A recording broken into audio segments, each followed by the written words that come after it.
Good morning, everybody. We're going live a little early this morning. We have Rewards Week this week, and it gets a little crazy. And as Cheryl and I talked about it, we decided we probably will do Wise Guys kind of between 8:30 and 9. That way we can get it done before the store opens and there won't be any interruptions. So here we are in the store, Sewing Basket, Plymouth, Wisconsin on Tuesday morning.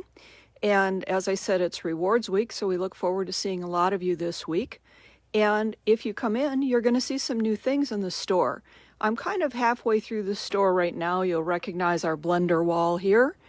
And as I move in, we've gotten in a number of new wide backs, some really pretty prints in some different and interesting colors.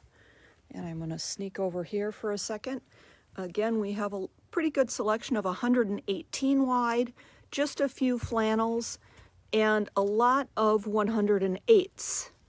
So lots of different things there, some bright funky ones, and we're going to show you a number of other new fabrics we got in. But the first thing that we want to show you is we rearranged. This is the back end of the store. You might have remembered that the area I'm looking at right now was kind of a large square with the machines around.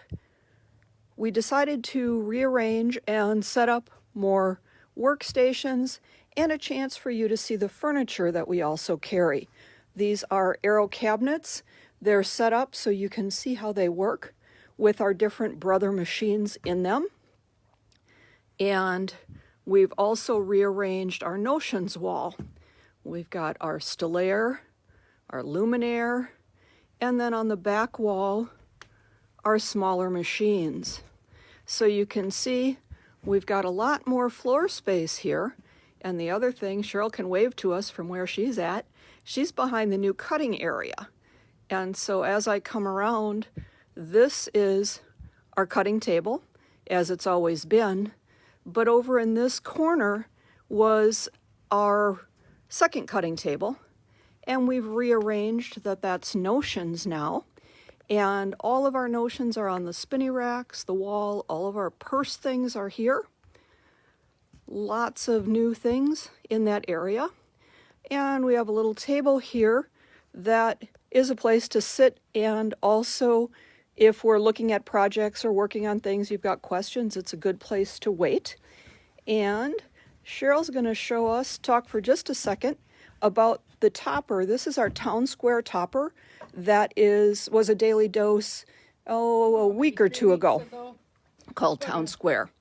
So, this was that simple little Town Square topper that we demoed a couple weeks ago. And this was I believe a 12-inch square in the middle. And the other day I was doing some filming for my log cabin blocks, and when I came back down, I set stuff on the table. And just, a suggestion. Again, people don't always think beyond the pattern that you have. So this was one of the little blocks that I was working with when I was filming. And when I came down, I just kind of threw it on the table. And, obviously my colors aren't quite right, but just that suggestion where if you have some orphan blocks that you were either testing or you made a pattern and you had a few of them left over, you can put, instead of just a solid square there, just any sort of a block can go right in the middle of this topper. And, if you don't have an orphan block, if you're looking to make some blocks, again, this is something new that we just got in. It is the Quilt Builders card deck. So again, in here is all these little cards. So it's similar to some of the other books we've shown, but the cards are a little bit bigger. And I could take any 12-inch block and put it right in here. I could do a slightly smaller block and just add a border onto it. So there's all different things. This was a super simple one up to a more complicated one.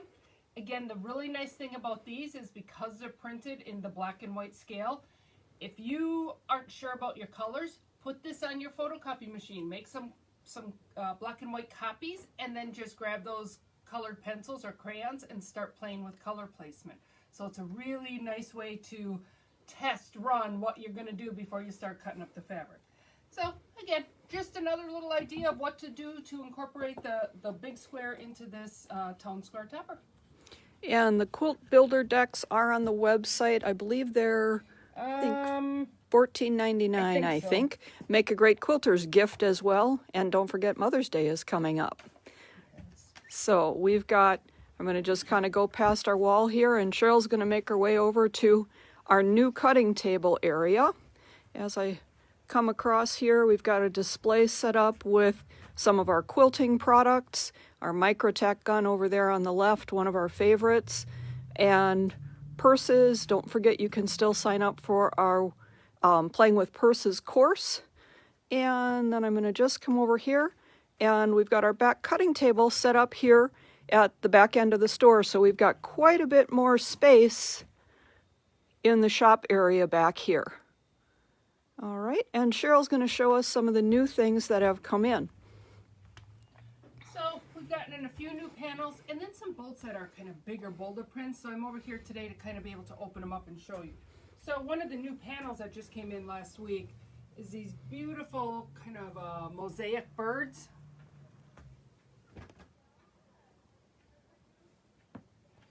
Again, any of you that have done my ad lib class where you're just kind of creating a quilt as you go, these would be awesome for a quilt in that style.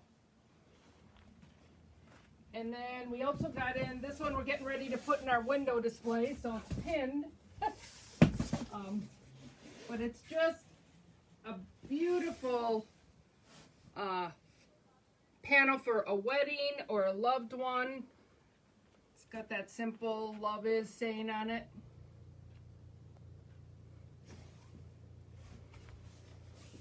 And then this is a new print by Penn.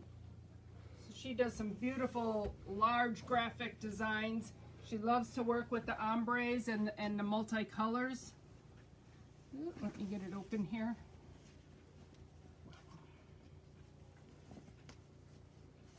Come on. So again, it's great for fussy cutting because you can kind of pick and choose which color you want to put. If you're doing embroidery and you're doing some tack and trim, you can really pick some neat pieces to put in that embroidery to give you some dimension behind your stitching. And then this is one by Holtz. I believe he started out in the scrapbook world making papers and different things, and he's moved into the quilting world, putting his designs on fabric. And I don't read French, but I believe this is French. I'm not sure what it says. But again, he loves to deal with these multicolors on one piece of fabric. So you can truly, with less fabrics, get just as much color and design out of your quilt. And then these were some William Morse fabrics that we already had in stock. Elaine made up this little runner a couple months ago, and we added in 3 more bolts that are going to coordinate with the ones we already have. So we had the large scale print, the tone on tone with the little dot. Oh, I can't hold them. And then the medium scale print. So those are coordinates to go with the bolts that we already had in stock. And then lastly, one of my favorite pieces in the store. And I'm backing up because it's big. Last fall we got in Whispering Pines. Whispering Pines, and it had that beautiful elk standing above the waterfall in the panel. And this was the wide back that came with that line. We sold out. We got 1 bolt in last fall, and we sold out almost immediately. And just maybe a week or 2 ago, we got in 3 bolts of it. And so it's gorgeous for a back, or just to use this as the top of your quilt. I mean, literally, you could have two wide backs and make your quilt, because this piece speaks for itself. So we got in the 3 bolts. 1 of those is already gone. We have 2 bolts remaining. So if it's of interest to you, I would come in sooner than later. We are getting more of, we only have 1 of the panels left. We are getting another shipment of those in, but we will not be getting any more of the wide back. So it's gorgeous, people. And that shipment, I believe, isn't scheduled until maybe August. So it'll be a while before. Late summer, Yep. I think. Yep. So that's just a few of the things that we got new in the shop. And again, we're going to wrap it up kind of quick today because we got rewards starting and the first day is usually kind of busy, so we need to get the lights on and the doors open. Hopefully we'll see you this week sometime. Otherwise, take care. Thanks for joining us. Sounds good. And for those who weren't on right at the beginning, just a reminder, we're going to move Wise Guys to kind of between 8:30 and 9 to start a little early. And also I reworked the website this weekend, so check that out and see what's new there as well. Have fun.